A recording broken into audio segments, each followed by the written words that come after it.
Ça pique mais c'est bon. Anne Romanoff. Bonjour monsieur. Non, il répond même pas là. Ah, ouais. Allez. Non mais moi, excusez-moi, c'est pour très biscornu parce que moi en fait j'avais compris qu'on recevait Kev Adams. Ah ouais. Elle m'a dit mais non, Cavada. Je dis ah ouais, pardon, Anthony Cavada. Oh là là. Mais non, elle m'a dit Cavada. Je dis mais oui, Cavada, l'auteur des Rital et fondateur de Charlie Hebdo.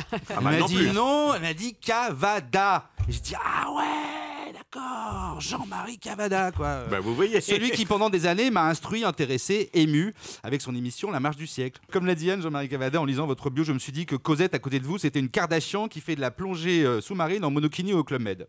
Vous trouvez néanmoins la force de poursuivre vos études, alors que moi, dans des circonstances pareilles, j'aurais fait, je sais pas, serial killer, dictateur africain ou chroniqueur télé. Mais pas vous, vous entrez à la fac de Nancy tout en commençant à travailler dans des radios locales, vous l'avez dit. Après votre service militaire dans l'aviation, durant lequel vous contracterez le virus du pilotage. Oui, c'est vrai, je pilote toujours. Oui, oui. Toujours encore. Oui. Vous entrez à Radio France, là, votre voix chaude et caractéristique vous ouvre les portes de la présentation Elle des n'était journaux. pas chaude du tout à l'époque. Elle était horrible, elle était métallique et nasillarde avec un accent vosgien de telle sorte que j'ai dû prendre Comment c'est l'accent vosgien? Eh ben c'est comme la Suisse. Ah là là.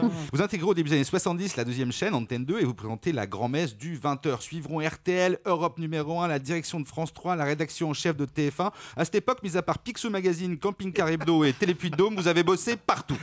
Puis en 87, la C'est marche du siècle, où dès le générique, où il y avait Castro, Kennedy, Gandhi, Khomeini, on sentait bien qu'on était loin de touche pas à mon poste. Les jeunes gens de l'an 2000 voyagent au centre du cerveau, l'hôpital à visage humain, tels étaient les thèmes abordés par ce grand magazine de débat et de société. La marche du siècle restera, avec le grand échiquier et droit de réponse, comme une référence de ce qui se fait le mieux dans le service public. Votre deuxième grande œuvre sera la création de la 5e, chaîne des savoirs, puis vous partirez diriger Radio France, ce groupe irréformable peuplé de syndicalistes aguerris et de starlettes de l'info. Et encore une fois, votre sens du dialogue et votre amour du compromis feront merveille, car durant vos 2 mandats, vous n'aurez à gérer que 28 grèves, une paille.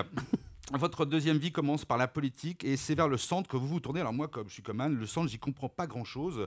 Vous, c'est l'Europe qui est votre cheval de bataille, puisque vous êtes élu au Parlement européen, où vous occuperez notamment du droit d'auteur. Et d'ailleurs, je me joins à mes camarades ici présents pour vous en remercier. C'est gentil. Après avoir quitté le Nouveau Centre puis l'UDI, après avoir participé à une des campagnes présidentielles de François-Richard Gir-Bayrou, vous avez fondé votre propre mouvement Génération Citoyen. Bon, pour le moment, vous êtes à peu près aussi nombreux que mes followers sur Twitter, 450, mais nul doute qu'après En Marche, votre mouvement trouvera un large écho. Pour tout cela et pour tout le reste, merci de votre présence parmi nous ce midi, monsieur. Merci de votre accueil.